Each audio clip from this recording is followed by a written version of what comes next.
almost drank your water. Did you have a sip of that? I didn't touch it. Okay, I'll take a sip. This isn't going to turn me into a liberal, is it? I've already been accused of being a liberal. Okay, sir. Welcome back to the show. We were promised an amazing trade deal with the United States last year. That was Mark Carney's election promise, saying, if you vote for me, I'm going to get you the absolute best deal with the United States. And he promised that deal on July 26th of 2025. Then Mark Carney said, yeah, we'll get it in the fall. Then the fall came and he said, you know what? We're going to just tie this whole thing up with the renegotiation of the USMCA. And today we just found out that the deadline, July 1st, for the USMCA that is expiring won't be achieved. This is some breaking news. And Mark Carney has now embarrassed Canada in space. Canada is no longer the laughing stock of the world. We have now gone galactic. Let's get into this report.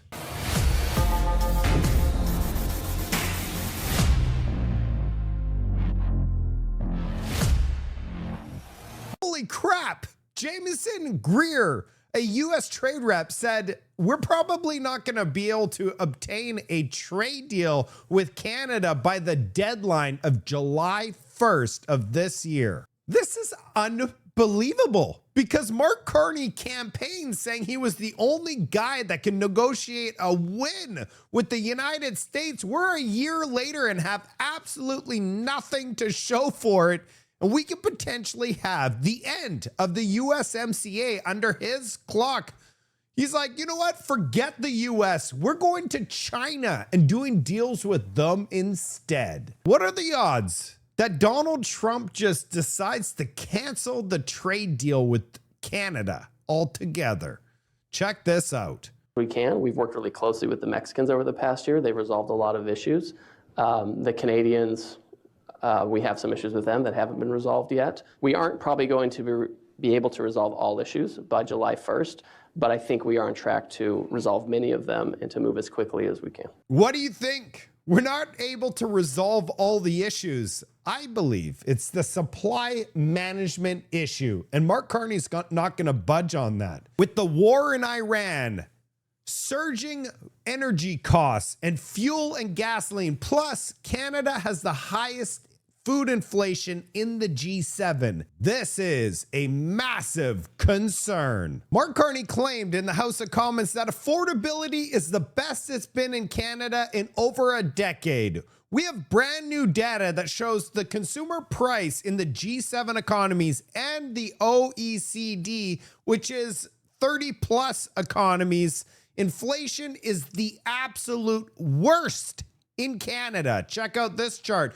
Canada in February, which is the purple line, is above all other economies on the planet. We have the worst food inflation in the advanced economies around the world. Canada has the second largest landmass on planet Earth, and we can't even feed our people affordable food. Then you get elbows up voters that say most of the grocery inflation is due to imported food, like coffee is up 37%.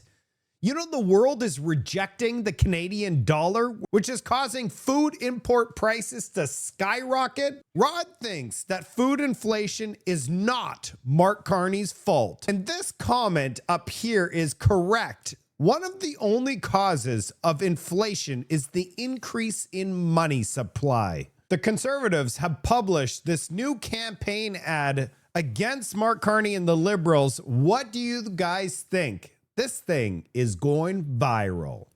Canadians will hold account by their experience at the grocery store. They will form those judgments, and then, of course, accountability comes at the ballot box.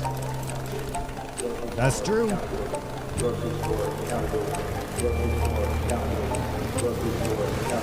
Mom, can we get those? Not today. Everything's just so expensive. Has it always been this bad? I'm worried it's only gonna get worse.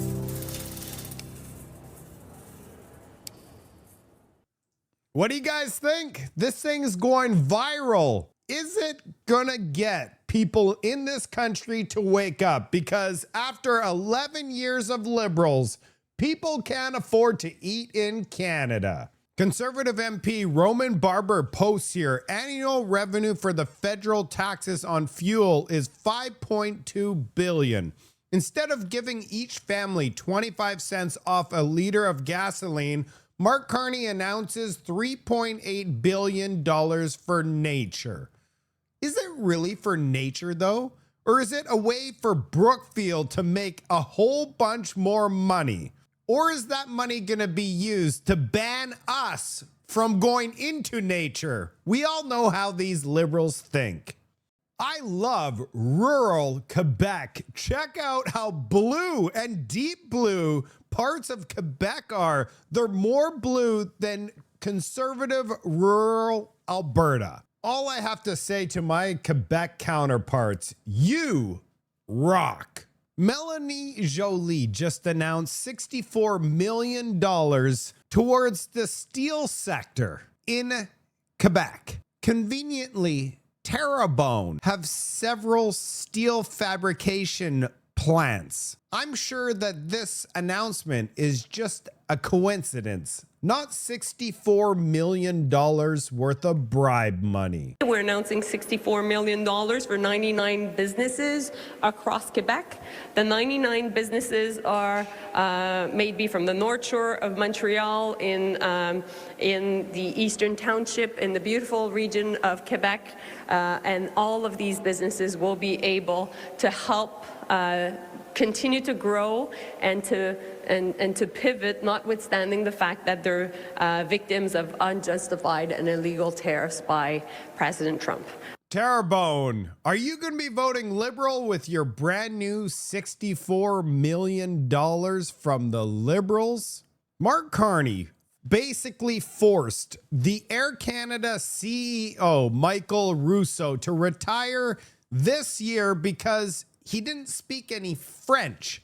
The reason that he did this is because he really needs to win that riding in Terrebonne. So if he fights for French, he might actually win in Quebec. That's what he's trying to do here. It is so despicable because Canada's Governor General, Mary Simon, does not speak a word of French, and she promised that she would learn the language throughout her time as Governor General, and she still can only say oui et no. That's it. She doesn't speak another drop of French. Why does she still have her position? It has become so absurd, his obsession with French in order to win this by-election. He's made Canada a world embarrassment, but now it has now gone galactic. Canada is an embarrassment in space. Canada is beyond repair, or damn close to beyond repair. Do you remember when the Canadian airliner crashed in New York, and we're still scrambling to find answers on what happens? And the CEO of it was Air Canada. The CEO of Air Canada is actually fired or has to resign because when he came out with a statement, he didn't issue it in French as well. So their plane is still smoldering on the tarmac. They have no idea what's going on. And Air Canada and Canadian government forces this guy to resign because he wasn't inclusive. He didn't also issue his statement in French. That's how crazy it is. And guess what? Mark Carney's French is terrible. He barely is able to formulate a sentence in French. So we're up talking over the weekend about the dark side of the moon. Nobody's ever thought about it. You know, Victor is up there saying, listen, let me give you some perspective. What do the Canadians do? Well, listen, here it is. Pour moi, une chose qui est vraiment importante, c'est de trouver vos passions et suivre ces passions, mais aussi partagez-les avec les autres. Parce que pour faire des... Stop. First of all, this guy is like me speaking French, okay? I mean, this is the worst French I've ever heard. It sounds like he's a butcher. He sounds like me, honestly, speaking English, let alone French. Well, clearly Glenn Beck hasn't heard Mark Carney's French because he sounds exactly like that astronaut. They can't speak French. Moi, je parle complètement en français. Je parle mieux en français que le gars en space. So we're saying, we just put 4 astronauts, we're just seeing the moon, and they're literally tweeting, "We spoke French in space." Wow, Canada. Really? You've come to that? Now, it's not just me saying this. Ricky, can you give me the tweet from... Yeah, it's from the Prime Minister, Mark Carney. He is super, super proud of the fact that the first astronaut in history to speak French while en route to the moon, Canada's very own Astro Jeremy. And, Jeremy, thanks for hanging out with our astronauts up there. But this is not something to celebrate, goobers. Did anybody say when the Chinese go up in space, did anybody say, they're the first people to speak Chinese in space? We never said that when we went to the moon. We're the first English people to speak English. We're the first people to speak English in space. That's not the big deal. I don't know if you know that. That's not the big deal. That's how pathetic Canada has become. A laughing stock on the planet. He's completely right. It's not a big deal, but it is a big deal. If you're trying to sway people to vote for you in a Quebec by-election, Mark Carney has to sway voters in space. That's how pathetic this government has become. Wake up, Canada. Crime across Canada has been exploding for years, and it's only getting worse. But a reporter provides Mark Carney some data. Watch Mark Carney touch his nose. Every time he touches his nose, it's because he's uncomfortable or he's about to lie. Check out his response. Global News obtained data from the Privy Council Office's internal polling program last November that shows that 55% of Canadians feel crime is on the rise. Why do you think that is? Well, the level of crime is too high. It is.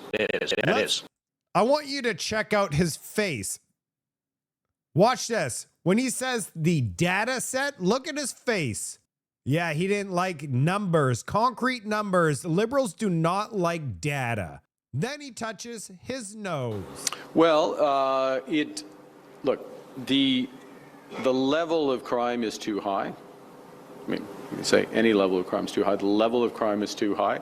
What is happening in many municipalities is that we're starting to see a decline in the level of crime, but there is understandably always going to be a lag before that materializes in a changing of view.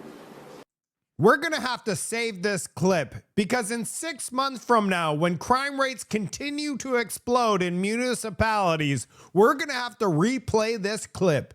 He just claimed that there's a delay on the data sets, and he is making a massive difference. Crime is going to be gone under his leadership, just like affordability is the absolute best it's been in over a decade, thanks to Mark Carney. Just don't go to the gasoline station. There's currently a labor dispute in the Metro grocery stores across Quebec. It's over a week old, and the cost of distributing products across the province is likely to rise in the coming days, especially in light of higher diesel prices. But I want to just say something right now. Imagine this was a government-run grocery chain. It would be far worse than 1 week. But here we are. Check out this news release. To get back the cost of living losses that we've had over the last 5 years. 550 union members affiliated with the CSN on the picket lines here in Laval at Metro's only distribution center in the province. They're demanding better wages after rejecting an 11% increase over the next 6 years. The union says that it's not allowing any trucks into the warehouse, and experts say that the grocery giant's stock of fruits and vegetables is sure to be impacted over the next few days. Their mortgages tripled, their rents doubled, their grocery bills from this exact company exploded by 30%.